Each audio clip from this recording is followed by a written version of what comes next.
Ouvintes, nesta noite estamos novamente no canal da Igreja em Belo Horizonte, que você pode acessar no YouTube e também ouvir essa mensagem e outras mensagens que estão gravadas para a sua edificação. Nessa noite nós vamos falar sobre o conteúdo da primeira semana deste livro, Os Trabalhadores do Final da Era da Igreja. Olha só. Os trabalhadores do final da era da igreja. Graças a Deus que o Senhor nos tem dado esse material maravilhoso para que possamos ouvir, ruminar, né, e experimentar essa palavra de vida. Nessa mensagem nós vamos tratar do assunto casamento, um princípio para a edificação da igreja. Você pode repetir? Casamento, um princípio para a edificação da igreja. Graças a Deus. Então, nós vamos ver Mateus capítulo 19. Você pode abrir a sua Bíblia, ler conosco também, né? Está colocado na tela. E vamos ler do versículo 3 ao versículo 8. Vamos lá. Vieram a ele alguns fariseus e o experimentavam, perguntando: é lícito ao marido repudiar a sua mulher por qualquer motivo?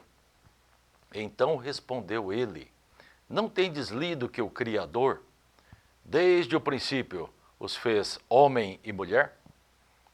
E que disse: por esta causa deixará o homem pai e mãe, e se unirá à sua mulher, tornando-se os dois uma só carne? De modo que já não são mais dois, porém uma só carne. Portanto, o que Deus ajuntou, não separe o homem. Replicaram-lhe: por que mandou então Moisés dar carta de divórcio e repudiar? Respondeu-lhes Jesus: por causa da dureza do vosso coração é que Moisés vos permitiu repudiar vossa mulher. Entretanto, não foi assim desde o princípio. Graças a Deus por essa porção da palavra, e nós estamos vendo o livro de Mateus, e chegamos a esse capítulo de maneira muito intensa, né? O Senhor trata essa questão do casamento, e nós vamos ver o casamento como uma unidade da edificação da igreja.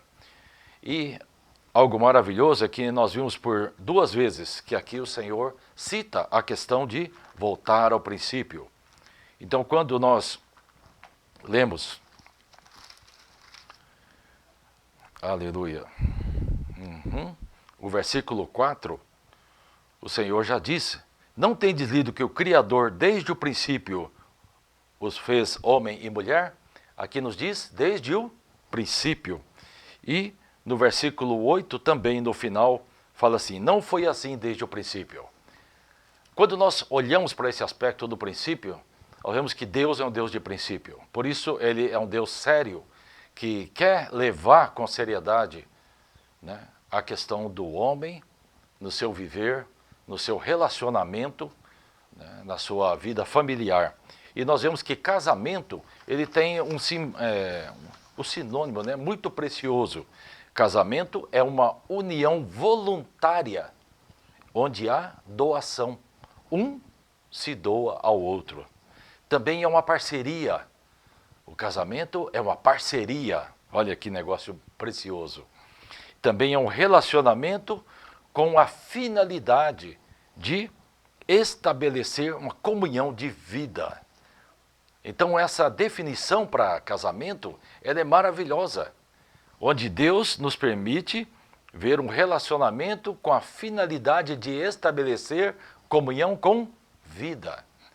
E nós vemos que num relacionamento sempre tem o lado masculino, o lado feminino, e pelo lado masculino é como a sensação de complementação. O homem se sente como que completado. Também ele se compromete e tem confiança no seu parceiro.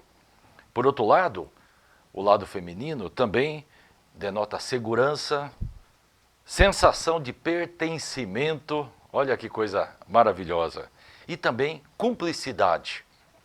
Ou seja, já não são dois, mas se tornam um. Esse é o princípio divino.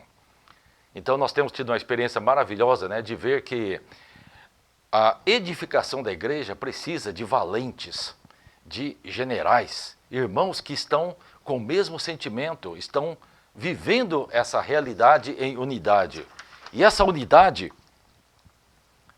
ela expressa, né, expressa a presença de Deus. Quanto mais unidade, há mais edificação e mais se vê a presença de Deus. Por isso que é importante tocar nessa questão de que casamento é dois tornando-se um. E o casamento não é somente, né, você pode estar casado com, às vezes, com coisas que não são, né, a sua esposa. Às vezes a gente tem a experiência, né, de casar com uma ideia, um sentimento, até mesmo com o trabalho. Oh, Senhor Jesus! Mas nós precisamos ver que a parceria do casamento está relacionado com a edificação da igreja. E quando há sucesso nesse relacionamento, então é porque há unidade. Por outro lado, nós precisamos ver, né, que a palavra de Deus tem a função de nos equilibrar. O casamento é para que haja um equilíbrio, né, familiar, que haja uma expressão. Então todos nós, seres humanos, fomos fruto de um relacionamento entre duas pessoas, né? E de maneira maravilhosa, então, nós temos a vida. E essa vida é o que Deus deseja caminhar nessa terra. Não somente a vida humana, mas também a vida divina. Por isso nós vamos ver que desde o livro de Gênesis, lá no capítulo 1, quando Deus criou o homem, né? No versículo 26, Gênesis capítulo 1, versículo 26 nos diz: também disse Deus, façamos o homem à nossa imagem, conforme a nossa semelhança. Tenha ele domínio sobre os peixes do mar, sobre as aves dos céus, sobre os animais domésticos, sobre toda a terra e sobre todos os répteis que rastejam pela terra.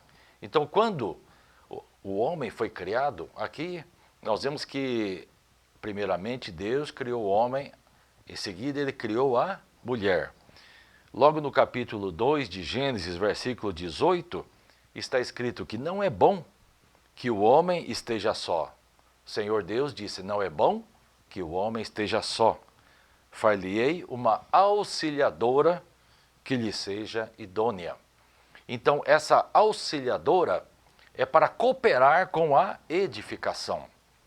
E como que surgiu, né, essa auxiliadora? Quando nós chegamos ao versículo 22, Gênesis 2, 22, fala assim, e a costela que o Senhor Deus tomara ao homem, transformou-a numa mulher e lhe a trouxe. Essa palavra transformou, ela tem o significado de edificar. Deus edificou alguém semelhante ao homem. Então ele era compatível. Após Deus ter passado toda a criação perante o homem, não se achava nada compatível. Mas então Deus o fez dormir e desse homem tirou uma costela e edificou uma auxiliadora. Então veja como é rico a questão do casamento, está relacionada à edificação que Deus deseja. Por um lado, nós vamos ver também que Deus criou, né, para esse homem um ambiente muito adequado. Aqui mesmo, né, em Gênesis, o Senhor, ele preparou no versículo 20, Gênesis 1, 29, ele preparou a questão das necessidades físicas, como alimentação, né? E o Senhor cuidou dessa parte. Por outro lado, também no capítulo 2, versículo 9, confirma que Deus fez brotar do solo toda sorte de árvores agradáveis à vista e boas para alimento.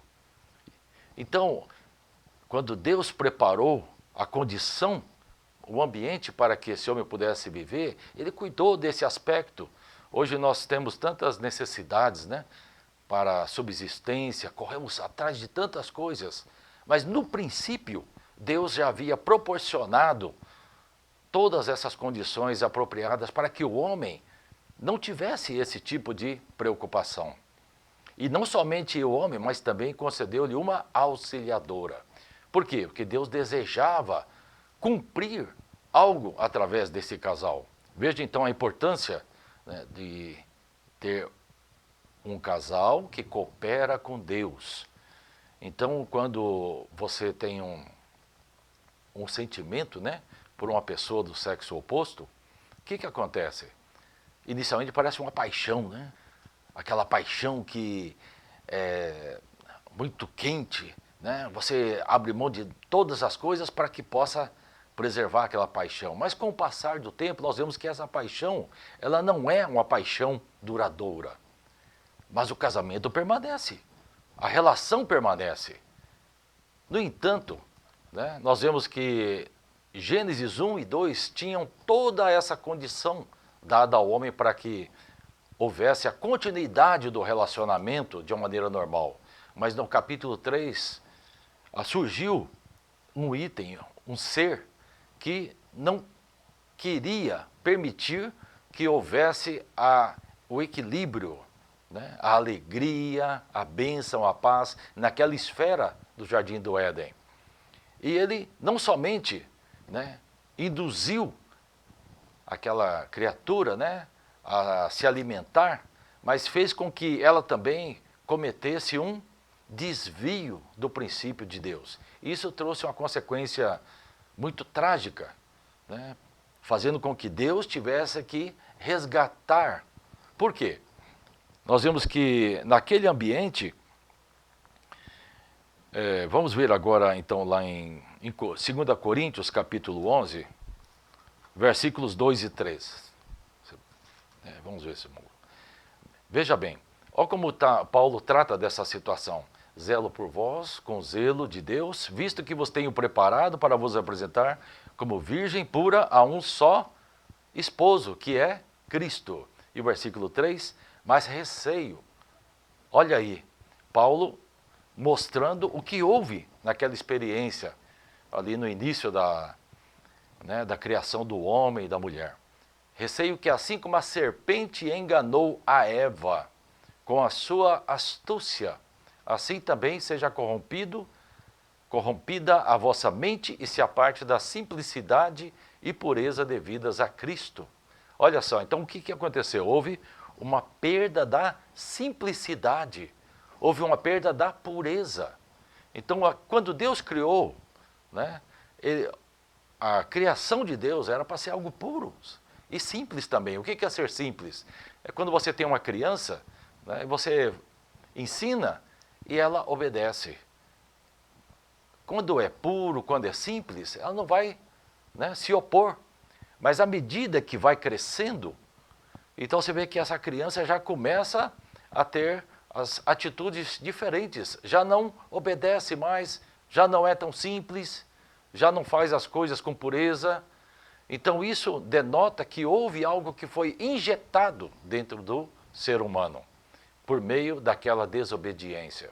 E isso faz com que haja muita contenda, muita discussão, muita guerra, né, interna. Aí tem uns autores que falam guerras intestinais. O intestino é a sua parte mais íntima, né? São as suas vísceras. São as partes que elas fazem com que o ser humano se sinta muito incomodado e produz uma divisão. Mas o Senhor é maravilhoso. O Senhor quer nos restaurar. Ele quer nos dar um novo começo.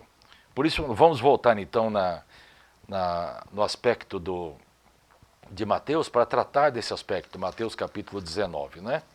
Que nós estávamos vendo aqui. Ó Senhor Jesus, graças a Deus. Então nós vemos aqui no versículo 3, vieram a ele alguns fariseus e o experimentavam perguntando, é lícito o marido repudiar a sua mulher por qualquer motivo? Veja que a intenção não era algo puro.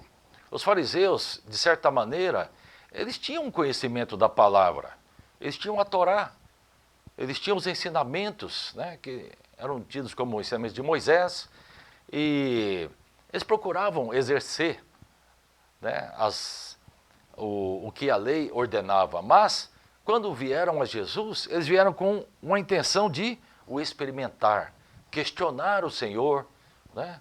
Vieram testar o Senhor. Olha só. E o que eles falaram para o Senhor? É lícito ao marido repudiar a mulher? Então Moisés já tinha dado ordenação sobre esse assunto, mas eles queriam ouvir de maneira que pudessem encontrar algo de que acusar o Senhor. O Senhor certamente, né, ele entendeu esse quadro, conhecia o coração, assim como conhece o seu coração, o meu coração. Deus conhece o nosso coração e Ele sabe qual a intenção que está dentro de nós. Então, muitas vezes no relacionamento entre homem e mulher, sempre surgem, né? Um conhece o outro com o passar do tempo. E aí nós percebemos que perdemos a simplicidade. E nós precisamos voltar a essa simplicidade. Senão nós caímos nessa mesma situação dos fariseus, que queriam questionar o Senhor. E falar assim, é lícito o marido repudiar a sua mulher por qualquer motivo? Ué, como que é isso, por qualquer motivo? Mas aí o Senhor, no seu grande amor, respondeu, não tendes lido que o Criador, desde o princípio, olha só que maravilha, quando o Senhor Jesus, Ele fala, Ele quer nos levar de volta ao princípio. O que é o princípio? O princípio é a maneira pela qual nós devemos viver, andar. Se nós saímos do princípio, então é como que um desvio.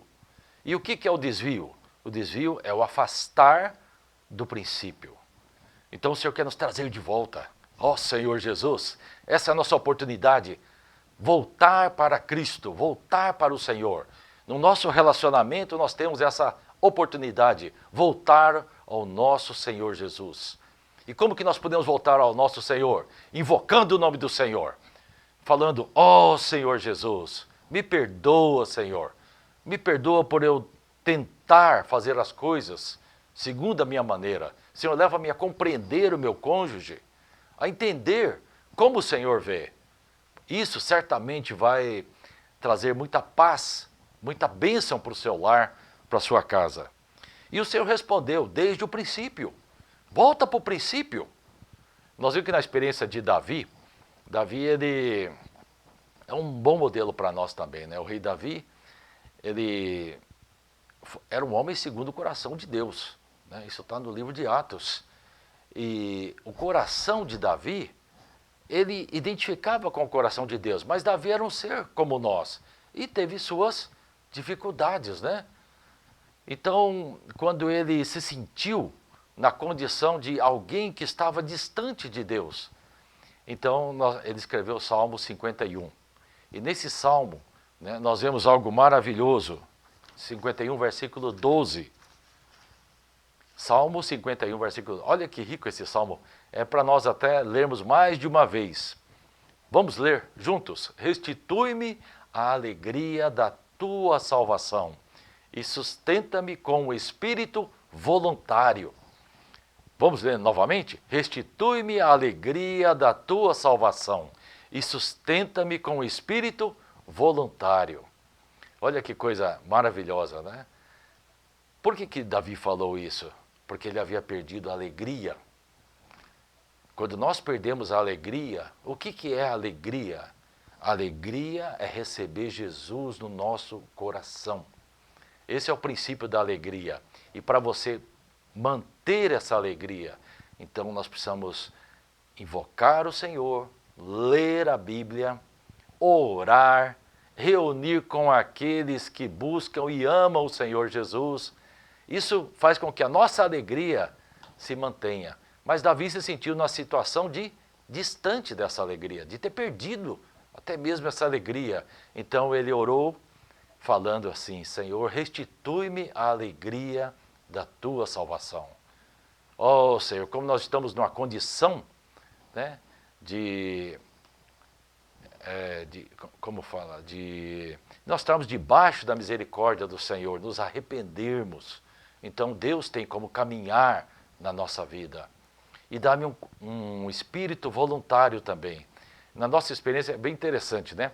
Quando nosso primeiro contato com a pessoa com a qual nós nos identificamos, tal, aí nós temos esse sentimento, né? Voluntário, é espontâneo. Não é algo forçado, não é algo maquiado, não é algo de representação. Muito pelo contrário, nós queremos conhecer um ao outro de maneira a poder, né, ver as qualidades, as virtudes e até mesmo as dificuldades, né? Por isso precisamos conhecer no nosso contatar. Isso é um encorajamento para os jovens, né? Às vezes você vê uma jovem, né, desperta o sentimento. O que fazer? Primeiramente, ore ao Senhor, né? Se você é alguém que tem a vida de Deus, leve ao Senhor essa necessidade. E se o Senhor der continuidade a esse sentimento, permitir que haja abertura de ambos os lados, então vocês vão orando um pelo outro, até que o Senhor possa dar oportunidade de vocês, já numa idade adequada, né, já com a sua maturidade, né, então você possa então firmar esse relacionamento, possa conhecer se realmente, né, é possível então se identificar com a pessoa com a qual você está se relacionando. Não pense que 100% dos fatores são aceitáveis. Sempre há algo que não vai ser de acordo. Mas nessa fase da paixão, muitas vezes nós deixamos de lado, não releva. E até deixa, mais para frente nós vamos acertar. Não. Primeiramente, entregue ao Senhor essa situação. Não deixe para acertar muito para frente, né, dizendo que eu vou resolver. Não é assim. Nosso casamento é para Cristo e a igreja. Oh, Senhor, é para a edificação da igreja. Então hoje nós vemos muitas dificuldades porque faltou um conhecimento, uma comunhão. Os dois mesmo orarem juntos, né, entregarem ao Senhor suas vidas. Oh, Senhor, graças a Deus, o casamento é para Cristo e a igreja. Isso é o que nós vemos lá no livro de Efésios. Vamos abrir lá no Efésios capítulo 5, versículo 25. Olha que versículo maravilhoso. Maridos, amai vossa mulher, como também Cristo amou a igreja. E a si mesmo se entregou por ela. Olha só, o amor do Senhor Jesus é maravilhoso. E o Senhor, ele tem como referendar essa experiência para nós. Fala assim, ame a sua esposa, né? Não fique procurando outras opções. Hoje nós temos muita situação de ofertas, né?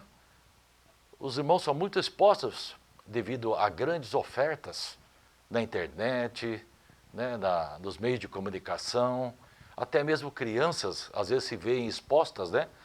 Os pais não conseguem acompanhar o ritmo dessa geração.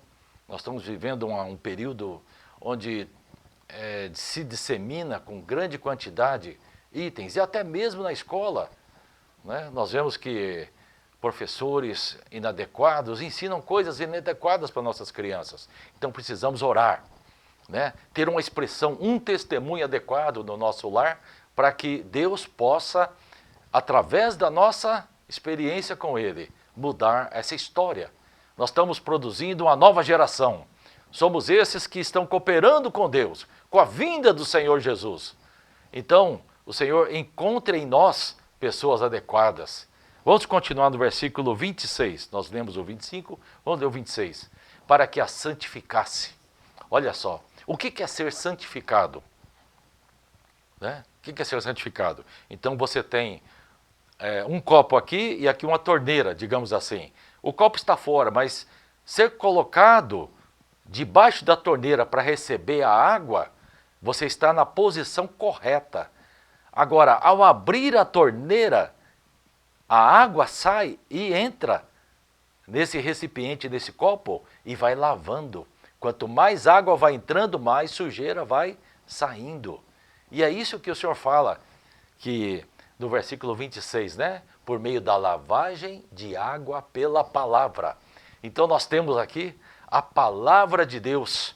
E essa lavagem não é um pequeno lavar assim para tirar a sujeira de cima, não. É um jato de água. A palavra de Deus é um jato que nos encoraja, nos alimenta e nos fortalece também. Graças a Deus, nós temos a palavra de Deus, né? Por isso que nós estamos vendo Mateus, né? Mateus é um livro que nos traz muito dessa riqueza, aqui ainda no capítulo 19. Vamos voltar para Mateus, né? Para que nós possamos prosseguir. Então nós vimos aqui o versículo 8, vimos o versículo 4, que fala, desde o princípio os fez homem e mulher.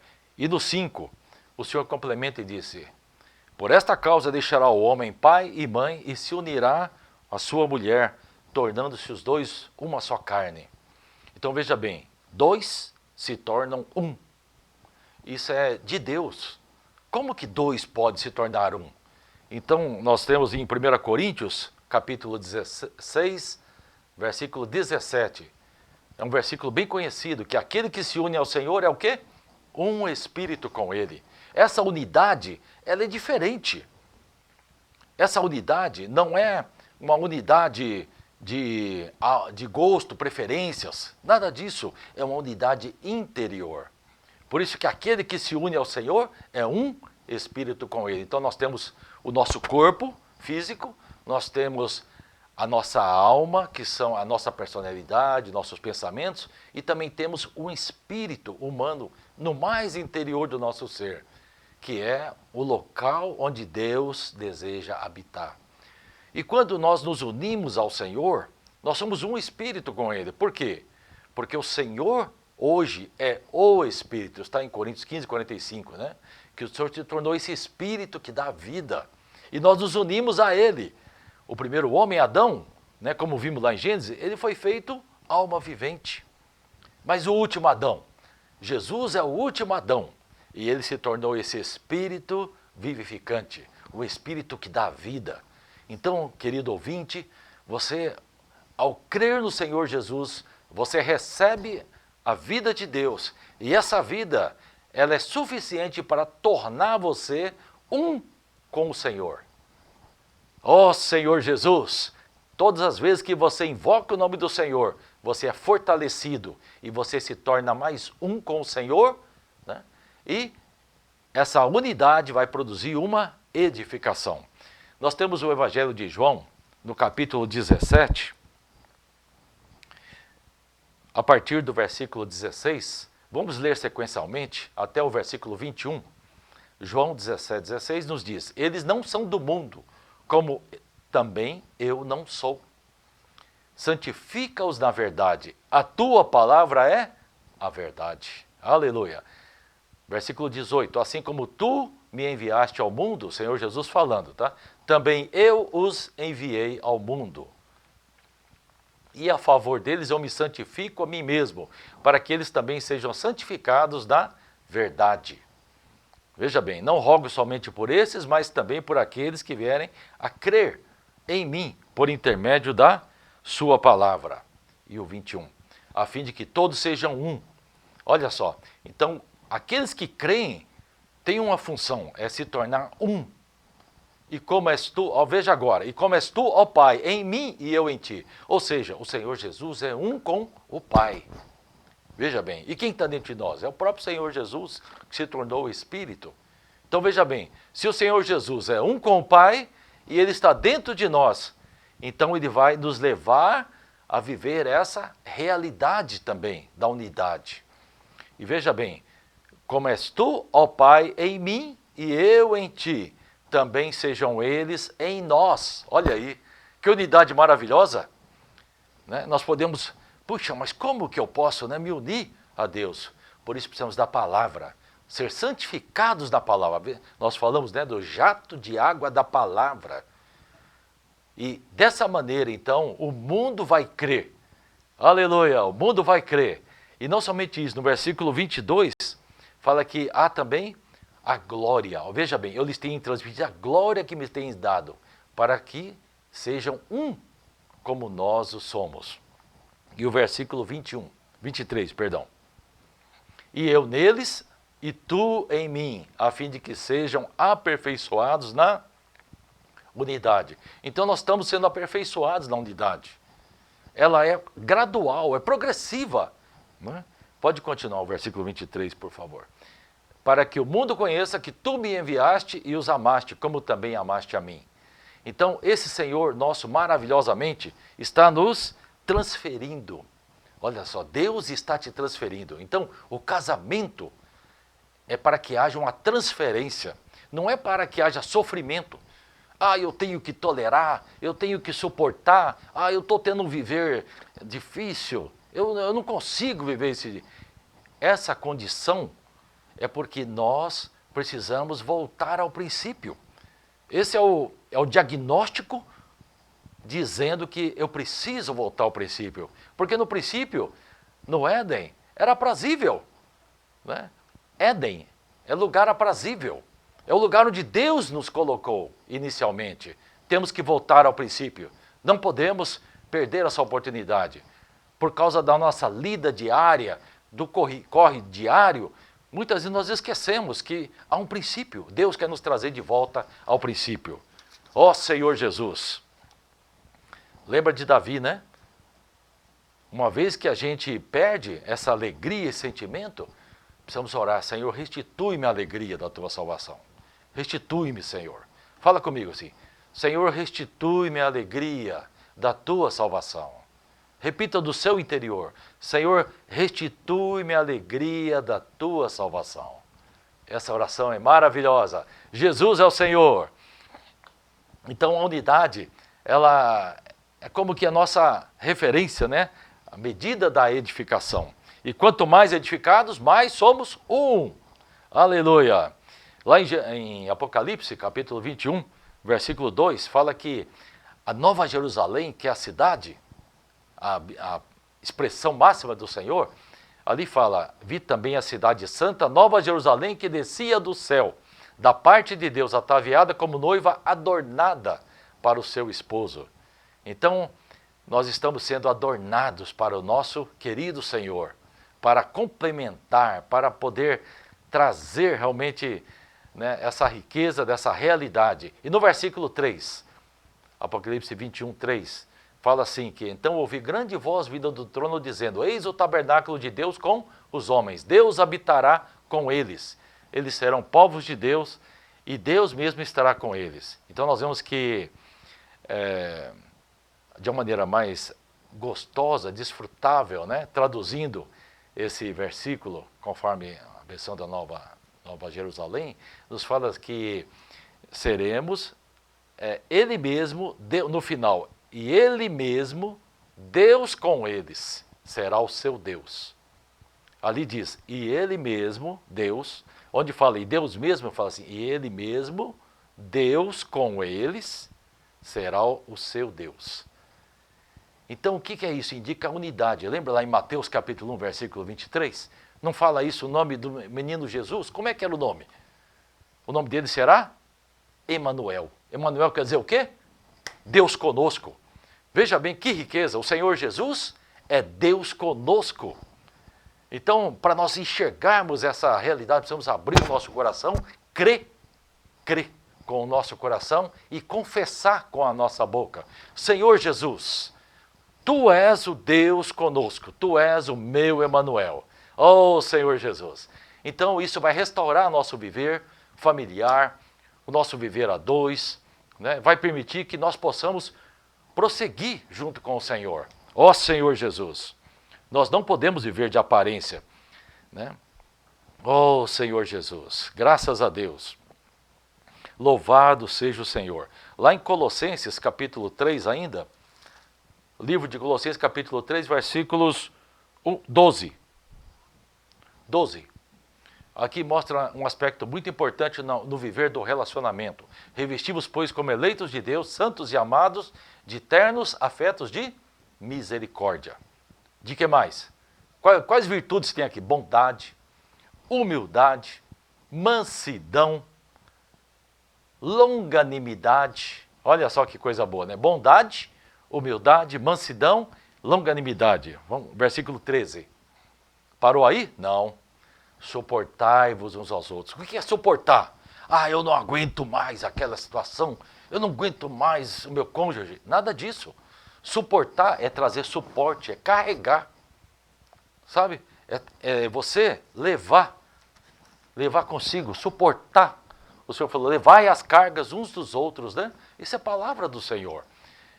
Mas a palavra seguinte não é tão fácil. E talvez é isso que esteja complicando o nosso relacionamento, que diz, perdoai-vos mutuamente. Mutuamente é um ao outro, o outro ao um. Ou seja, nós podemos até perdoar, né? Mas, e pedir perdão é fácil?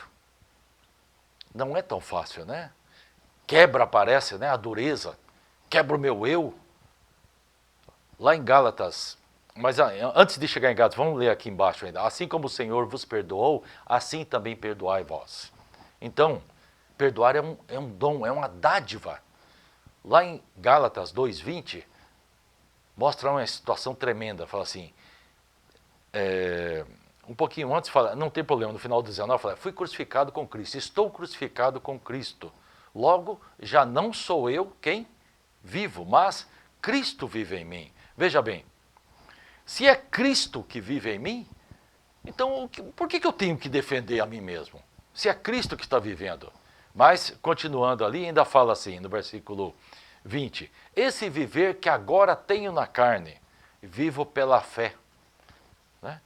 Então, não sou eu quem vive, indica que existe um eu dentro de mim, que é um ego, às vezes é até um superego. Ó Senhor Jesus, tão forte, né? Que resistente. Mas o que Paulo está falando, gente, já não sou eu quem vive, mas Cristo vive em mim. Então o que precisa o meu ego? Ele precisa ir para a cruz. No início, lembra, no final do 19, fala, estou crucificado com Cristo. Logo já não sou eu quem vive, mas Cristo vive em mim. E esse viver que agora tenho na carne, vivo pela fé no Filho de Deus, que me amou e a si mesmo se entregou. Então viver a fé, né, esse viver de fé, indica que é Cristo vivendo em nós. Para que Cristo viva em mim, então eu preciso me esvaziar, né, me entregar. Ou seja, abrir mão. Por que não? Né? Eu tenho que... Não, aqui em casa eu determino, né, a lei, a regra, né? E usa até mesmo a Bíblia, às vezes para poder se basear, né? Não, sujeitai-vos. Você tem que se sujeitar, tem que obedecer. Não é dessa maneira, é a maneira de Cristo. Obedecer, primeiramente eu, obedecer ao Cristo interior, para que esse Cristo interior possa operar na minha casa. Então, o que está sendo necessário nas famílias hoje é a operação de Cristo. O Senhor tem que operar. Não é tão fácil, não é tão simples, porque na hora do calor, da discussão, né, do cheio de razão, como fazer? Oh, Senhor Jesus, o Senhor nos dê graça, nos leve a nos esvaziar, a ir para a cruz. Mas não é triste, não, eu tenho que ir para a cruz, nada disso. Você vai alegre para a cruz. Fala, Senhor, muito obrigado porque o Senhor morreu por mim.